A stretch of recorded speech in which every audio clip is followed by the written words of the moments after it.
there is so much history around this. I mean, it's not just that these unity principles came from 27 women and people in a room who are allies in this fight, or that Carmen had this idea. There's history and there's methodology, and there's so many lessons that we learn as organizers from other movements, mistakes and successes. And we look at the Women's March now, and there's other marches that have tried to duplicate the size and the scale, because there's a lot of frustrations out there right now. The Science March was a success, but nothing has compared to the Women's March. And whether or not that can happen again, who knows? But this is a special moment, and it's a moving moment. I mean, we found out yesterday while watching our sister Linda on stage, that Mueller is going to be putting forward indictments. So the landscape is changing so rapidly, and I guess the question is knowing how the politics of this country are shifting so fast, how the landscape is shifting so fast, how the economics of this country are shifting fast, and that we have this generation that is undoubtedly more woke than a previous generation and more diverse. We're getting there. We still got a lot. We got a lot to go. I mean, we do, but the internet has been a great facilitator of that, right? So how is it that you take the past lessons but also become nimble as a movement? So you're not just copying what another march did or another movement did, but understanding that things are moving so quickly. How is it that you remain nimble with so many women of all different types that are represented under this umbrella? Well, to your point about the Women's March being the largest single-day mass mobilization in U.S. history, with over 3.5 million people marching on January 21st. So that's contextually 1 out of every 100 Americans march on January 21st. Yeah, think about that. Women did that. Women did that. And we should not be attempting to replicate a historical moment like that. We need to constantly be evolving forward. And so for Women's March as a national first just group of people who are all just coming together to do the march, and then later now as a social and political advocacy organization, we have a duty to continue to push the boundaries of this administration, of what we can do intersectionally together. Every single time we have an event, it becomes more diverse. It becomes including more voices. Like, I remember Day Without a Woman, we taught our organizers new nonviolent civil disobedience techniques that for a lot of people in the movement, this is what they've been doing their whole lives. But when you're doing a movement and teaching and training people at scale in the moment, at a mass scale, there's you have to hold space for people. You have to meet them where they are, and you have to be okay with the idea that we are in motion doing this, that it will be messy sometimes. People have to take accountability for themselves.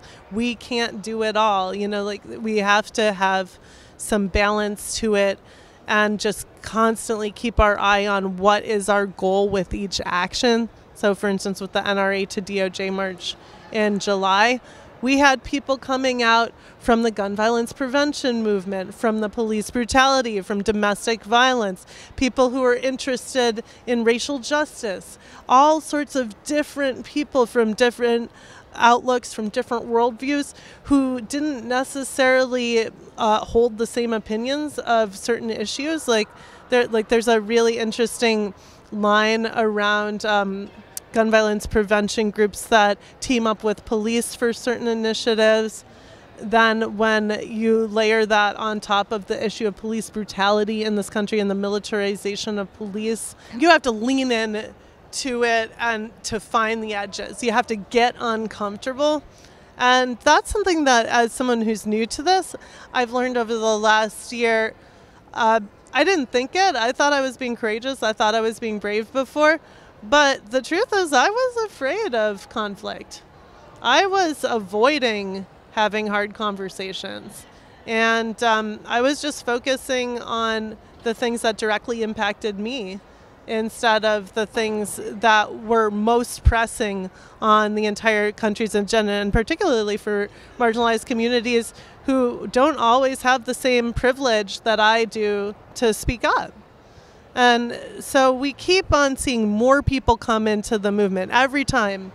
When we did the March to Confront White Supremacy from Charlottesville to Washington, D.C., 118 miles, more people came in who were new to it, who were horrified and shocked after Charlottesville. And now with the Women's Convention, we have people here who maybe they marched on January 21st, but maybe they haven't done anything since then. Maybe they've been organizing the entire time, but with a different group that isn't tackling issues of structural racism and structural sexism in this country, and isn't committed to confronting white supremacy in all of its forms where it lives. One of those places is the White House. The entire executive cabinet, Trump, this is like, I call him the white supremacist in chief. Absolutely. Because this is what it is. And with white supremacy comes patriarchy. So it makes complete sense why this is a centered issue at a women's convention. And it also is why we've had lines out the door. Like, we literally had to add a second session this weekend for the Confronting White Womanhood panel, and I think that's a beautiful thing for people to drop the intellectual dishonesty with themselves and to meet themselves where they are. So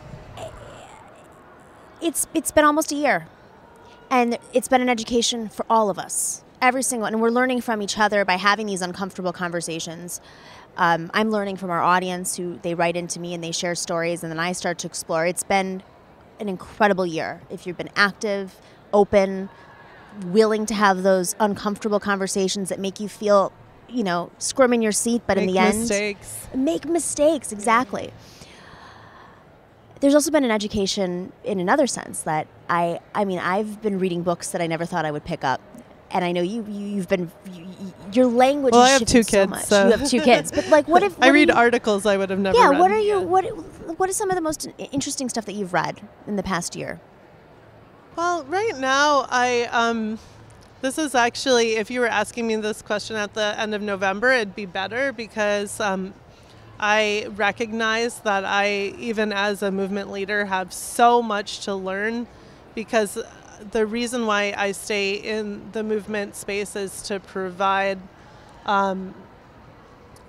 other marchers, who the majority of marchers had never marched before January 21st.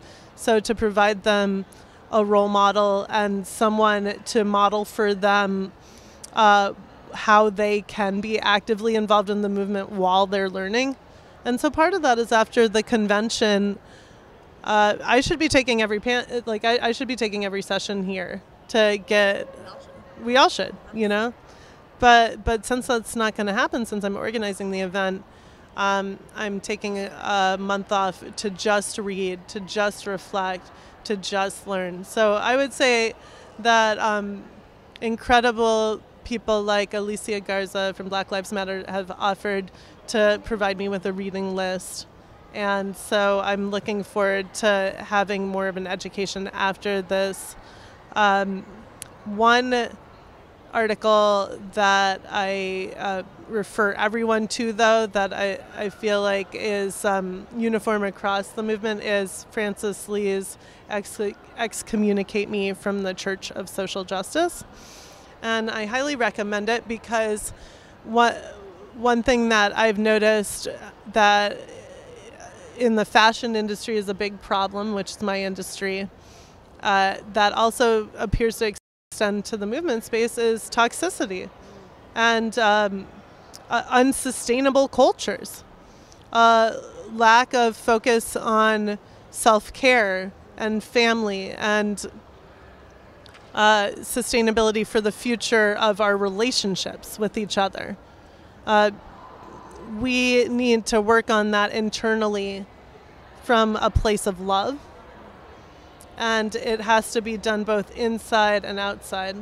Like a lot of times in politics, we talk about the inside-outside game. Well, that also extends to self-care. We got to play the inside-outside game with self-care as well. Our universe is a reflection of what's happening Of what's internally. happening inside. Bob, thank you. Thank you for everything, for the spark, the inspiration, for continuing with it, for creating this space for millions of us, continuing to keep that space open, having these conversations, being so courageous and curious. And now you're raising 2 children on top of it in this world. And I really look forward to the world that you are one of the movement leaders. It's a leaderful movement. Yes, you are one that's of the right. leaders who's That's right. helping create that. So thank you very much. Thank you.